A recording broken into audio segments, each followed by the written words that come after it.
ಬೆಂಗಳೂರು ಮಹಾನಗರದ ಪ್ರಸಿದ್ಧ ಪುಣ್ಯಕ್ಷೇತ್ರಗಳಲ್ಲೊಂದಾದ ಮತ್ತು 79 ವರ್ಷಗಳ ಹಳೆಯದಾದ ದಯಾನಂದ ನಗರ ಶ್ರೀ ಕರಿಮಾರಿಯಮ್ಮ ದೇವಿಯ 43ನೇ ವರ್ಷದ ಚಿತ್ರ ಪೌರ್ಣಮಿ, ಹಾಲಿನ ಕೊಡ ಮತ್ತು ಅಗ್ನಿಕುಂಡಗಳ ಜಾತ್ರಾ ಮಹೋತ್ಸವವನ್ನು ಆಯೋಜಿಸಿದ್ದರು.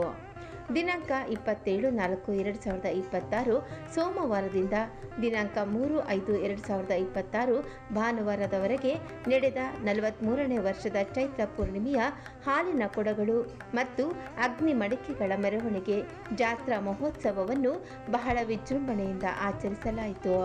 1/5/2026 ಬೆಳಗ್ಗೆ 10 ಗಂಟೆಗೆ ಪ್ರಾರಂಭಗೊಂಡ ಹಾಲಿನ ಕೊಡಗಳು ಮತ್ತು ಅಗ್ನಿಕುಂಡಗಳ ಮೆರವಣಿಗೆಯು ದೇವಾಲಯದಿಂದ ಹೊರಟು ಪ್ರಕಾಶ್ ನಗರ 1ನೇ ಮುಖ್ಯ ರಸ್ತೆ, 2ನೇ ಮುಖ್ಯ ರಸ್ತೆ, 4ನೇ ಮುಖ್ಯ ರಸ್ತೆ, RGI ಕಾಲೋನಿ, ಲಕ್ಷ್ಮೀನಾರಾಯಣಪುರ, ಶ್ರೀರಾಂಪುರ ಆರಕ್ಷಕ ಠಾಣೆ ರಸ್ತೆ, ಸಾಯಿಬಾಬಾ ನಗರ, ಕಾಳಪ್ಪ ಬ್ಲಾಕ್, ಗಣೇಶ ದೇವಸ್ಥಾನ ಮಾರ್ಗವಾಗಿ ದೇವಾಲಯಕ್ಕೆ ಹಿಂತಿರುಗಿದರು. ಭಕ್ತಾದಿಗಳು ಸ್ವಂತ ತಾವೇ ಬಂದು ಅಮ್ಮನವರಿಗೆ ಹಾಲಿನ ಕೊಡದಿಂದ ಅಭಿಷೇಕ ಮಾಡಿದರು. ಮುಖ್ಯ ಅತಿಥಿಗಳಾಗಿ ಆಗಮಿಸಿದ್ದ ಆರೋಗ್ಯ ಮತ್ತು ಮಕ್ಕಳ ಕಲ್ಯಾಣ ಸಚಿವರಾದ ಶ್ರೀ ದಿನೇಶ್ ಗುಂಡೂರಾವ್ ಮತ್ತು ಶಾಸಕರಾದ ಸುರೇಶ್ ಕುಮಾರ್ ಹಾಗೂ ಸ್ಥಳೀಯ ಮುಖಂಡರುಗಳು ಆಗಮಿಸಿ ದೇವರಿಗೆ ಹಾಲಿನ ಅಭಿಷೇಕ ಮಾಡಿದರು. ಸುಮಾರು 5,000ಕ್ಕೂ ಹೆಚ್ಚು ಭಕ್ತಾದಿಗಳು ದೇವರ ದರ್ಶನ ಪಡೆದು ದೇವರ ಕೃಪೆಗೆ ಪಾತ್ರರಾದರು ಹಾಗೂ ಬಂದಂತಹ ಭಕ್ತಾದಿಗಳಿಗೆ ಅನ್ನದಾನವನ್ನು ಏರ್ಪಡಿಸಲಾಗಿತ್ತು.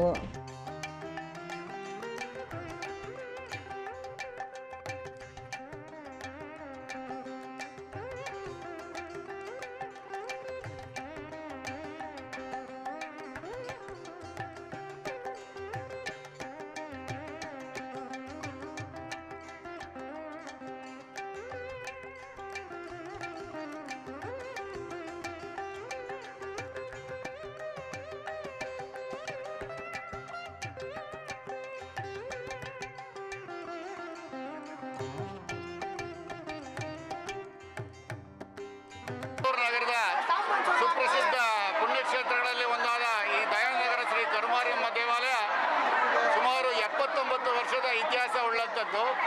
ಬರೀ ಖಾಲಿ ಜಾಗ ಇದ್ದಾಗ ಇಲ್ಲಿ ಯಾವುದೇ ಮನೆ ಏನೂ ಇರಲಿಲ್ಲ, ವಸತಿ ಪ್ರದೇಶ ಇಲ್ಲದೇ ಇದ್ದಾಗ ನಿರ್ಜನ ಪ್ರದೇಶದಲ್ಲಿ ದೊಡ್ಡದಾಗಿ ಒಂದು ಹುತ್ತ ಕಾಣಿಸ್ಕೊಂಡು ಇಲ್ಲಿ ಜನ ಬಂದು ನೆಲೆಸೋದಕ್ಕೆ ಶುರು ಮಾಡಿದರು. ಜನ ಯಾವಾಗ ಬಂದು ಮನೆಗಳು ಕಟ್ಟೋಕ್ಕೆ ಶುರು ಆದರೂ ಒಬ್ಬೊಬ್ಬರೇ ಅಂತ ನೋಡಿದರು. ಆ ಹುತ್ತದಿಂದ ಬಂದಂಥ ಸರ್ಪ ನಾಗದೇವತೆಯನ್ನು ನೋಡಿ ಜನ ದಿನ ಪೂಜೆ ಮಾಡೋದಕ್ಕೆ ಶುರುವಾಗಿ ಆ ಹುತ್ತದ ಪಕ್ಕದಲ್ಲಿ ಒಂದೇ ಒಂದು ಕಲ್ಲನ್ನು ಇಟ್ಟು ಪೂಜೆ ಮಾಡೋದಕ್ಕೆ ಪ್ರಾರಂಭ ಮಾಡಿದರು. ಹಾಗೆ 2 ಕಲ್ಲು 3 ಕಲ್ಲು ಹಾಗೆ ದಿನ ಬೆಳೀತಾ ಹೋಯಿತು. ಹಾಗೆ ವಸತಿ ಪ್ರದೇಶವಾಯಿತು. ಇದು ಎಲ್ಲ ಜನ ಬಂದು ಮನೆಗಳನ್ನು ಕಟ್ಕೊಂಡು ವಾಸ ಶುರು ಮಾಡಿದರು. ಈಗ ಸುಮಾರು 79 ವರ್ಷ ಆಗಿದೆ. ಇದರ ನಮಗೂ ತಿಳಿದಂಗೆ ನಮ್ಮ ತಂದೆಯವರು, ಚಿಕ್ಕಪ್ಪವರು, ಹೀಗೆ ಎಲ್ಲ ನಮ್ಮ ಹಿರಿಯರು ಹೇಳಿದ್ದನ್ನು ನಾನು ಮತ್ತೆ ನಿಮಗೆ ಹೇಳ್ತಾ ಇದ್ದೀನಿ. ನನಗೇನು ಕೂಡ 70 ವರ್ಷ ವಯಸ್ಸಾಯಿತು. ನನಗೆ ಹಿಂದಿದ್ದವ್ರು ಹೇಳಿದ್ದನ್ನು ನಾನು ಅದನ್ನು ಹೇಳ್ತಾ ಇದ್ದೀನಿ. ಅದಲ್ಲದೆ 42 ವರ್ಷದ ಹಿಂದೆ ಈ ಕಡೆ ಚೈತ್ರ ಪೌರ್ಣಮಿ ಅನ್ನೋ ಉತ್ಸವವನ್ನು ಅಮ್ಮನವರಿಗೆ ಹಾಲನ್ನು ಅಭಿಷೇಕ ಮಾಡಿ ಸ್ವತಃ ದೇವರಿಗೆ ಅವರವರಿಗೆ ಅಭಿಷೇಕ, ಭಕ್ತಾದಿಗಳೇ ನೇರವಾಗಿ ಒಂದು ಅಭಿಷೇಕ ಮಾಡುವಂಥ ಒಂದು ಅವಕಾಶವನ್ನು ಕಲ್ಪಿಸ್ಕೊಟ್ಟಿವಿ. ಅದಕ್ಕೂ ಕೂಡ 42 ವರ್ಷ ತುಂಬಿ 43ನೇ ವರ್ಷದ ಚೈತ್ರ ಹುಣ್ಣಿಮೆಯ ಹಾಲಿನ ಕೊಡಗಳ ಮತ್ತು ಅಗ್ನಿಮಡಿಕೆಯ ಮೆರವಣಿಗೆಯನ್ನು ಮಾಡಿ ಮೆರವಣಿಗೆಯಲ್ಲಿ ತಂದಂಥ ಹಾಲನ್ನು ಭಕ್ತಾದಿಗಳು ನೇರವಾಗಿ ಅಮ್ಮನವರಿಗೆ ಅಭಿಷೇಕ ಮಾಡಲಿಕ್ಕೆ ಒಂದು ಅವಕಾಶವನ್ನು ಮಾಡಿಕೊಡ್ತಾ ಇದ್ದೀವಿ. ಇಲ್ಲಿ ಬಂದಂಥ ಈ ದೇವತೆ ಎಲ್ಲ ಭಕ್ತಾದಿಗಳು ಒಳ್ಳೆಯ ಆಶೀರ್ವಾದವನ್ನು ಕೊಟ್ಟು ಅವರ ಬೇಡಿಕೆಗಳನ್ನು, ಅರಿಕೆಗಳನ್ನು ತೀರಿಸ್ತಾ ಇದ್ದಾರೆ. ಈ ಒಂದು ಉತ್ಸವವು ಈ ಬಡಾವಣೆ ಮಾತ್ರ ಅಲ್ಲ, ಹೊರ ದೇಶದಿಂದ ಕೂಡ ಬಂದು ಇಲ್ಲಿ ಬಂದು ಅರಿಕೆಯನ್ನು ತೀರಿಸೋದೇ ಒಂದೇ ಉದ್ದೇಶ ಈ ಚೈತ್ರ ಪೂರ್ಣಿಮೆ ಉದ್ದೇಶ. ಜೈ ಕರಿಮಾರಿಯಮ್ಮ. ದೇವಾಲಯದಿಂದ 43ನೇ ವರ್ಷದ ನಮ್ಮ ಹಾಲು ಕೊಡವನ್ನು ಬೆಂಕಿಗೆ ಫೈರ್ ಪಟೆಯನ್ನು ಸೂಲವನ್ನು ಹಾಕ್ತಾ ಇದ್ದೆ. ನಾವು 43 ವರ್ಷದ ಯಶಸ್ವಿಯಾಗಿ ನಡೆಸ್ತಾ ಇದ್ದೀವಿ. ಪ್ರತಿ ಒಂದು ದೇವಸ್ಥಾನ ಒಳಗೆ ಅರ್ಚಕರು ಬಂದು ಹಾಕ್ತಾ ಇದ್ದಾರೆ ಹಾಲುಗಳನ್ನ. ಈಗ ಬಂದು ಯಾರು ಭಕ್ತಾದಿಯರಿಗೆ ಕಂಗನ ಕಟ್ಟಿ ನಾವು ಬಂದು ಗರ್ಭಗುಡಿಗಳಿಗೆ ಅಲೋ ಮಾಡಿ ಆ ಹಾಲು ಕೊಡವನ್ನು ಡೈರೆಕ್ಟಾಗಿ ದೇವರ ಸೇವೆ ಅವ್ರಿಗೆ ಇರಬೇಕಂತ ಹೇಳ್ಬಿಟ್ಟು ವರ್ಷಕ್ಕೆ ಒಂದು ಸತಿ ಪ್ರತಿ ಒಂದು ಮೂಲಿಗೆಯಿಂದ ನಾವು ಗರ್ಭಗುಡಿಗೆ ಎಲ್ಲ ಮೂಲಿಗೆಗಳನ್ನು ತಪ್ಪಿಸಿ ಯಾರಿಗೂ ಏನು ಆಗಬಾರ್ದು ಮತ್ತು ಭಕ್ತಾದಿಗಳಿಗೆ ಏನು ತೊಂದರೆ ಆಗಬಾರ್ದು ಅಂತ ಹೇಳ್ಬಿಟ್ಟು ಇಂಥ ಒಂದು ನಿರ್ಧಾರ ತಗೊಂಡಿದ್ದೀವಿ. ಶ್ರೀ ಕರಿಮಾರಿಯಮ್ಮ ಟ್ರಸ್ಟ್ ಸಾರ್ಭಾಗಿಂದ ಅರ್ಪಣೆಯನ್ನು ತಗೊಳ್ತೀವಿ. ಶ್ರೀ ಕರ್ಮಾರಿ ದೇವರ ಆಶೀರ್ವಾದ ಕೊಡಿ ಸರ್. ಇದು ಮ್ಯಾಕ್ಸಿಮಮ್ ಒಂದು 15,000 ಜನ ಸೇರ್ತಾ ಇರೋದೆ. ನಾವು ಹಾಲು ಕೂಡ ಮಾತ್ರ ನಾವು ಕಡಿಮೆ ಅಂದ್ರೂ 5,000 ಜನಗೆ ಬಂದು ಗರ್ಭಗುಡಿಗಳಿಗೆ ಅಲೋ ಮಾಡ್ತೀವಿ. ದಯವಿಟ್ಟು ಭಕ್ತಾದಿಗಳು ಸಹಕರಿಸ್ಬೇಕು ನಮಗೆ. ಯಾಕಂದರೆ ಚಿಕ್ಕ ಗರ್ಭಗುಡಿ ಕೆಲವು ಜಾಗಗಳಿಗೆ ಸಹಕರಿಸ್ಬಿಟ್ಟು ಮೆತ್ತಗೆ ಬಂದು ನೀವು ಹಾಲು ಕೊಡೋವನ್ನು ದೇವರ ಭಕ್ತಿಯಿಂದ ನೀವು ಅರ್ಪಣೆಯನ್ನು ಮಾಡಿ. ಚಿತ್ರಾ ಪೌರ್ಣಮಿ ಬಂದು ನಾವು ಹೊಸದಾಗಿ ಏನು ಮಾಡ್ತಾ ಇಲ್ಲ. 39 ವರ್ಷದಿಂದ 43 ವರ್ಷದಿಂದ ನಾವು ಚಿತ್ರಾ ಪೌರ್ಣಿಮೆ ಮಾಡ್ಕೊಂಡು ಬರ್ತಾ ಇದ್ದೀವಿ.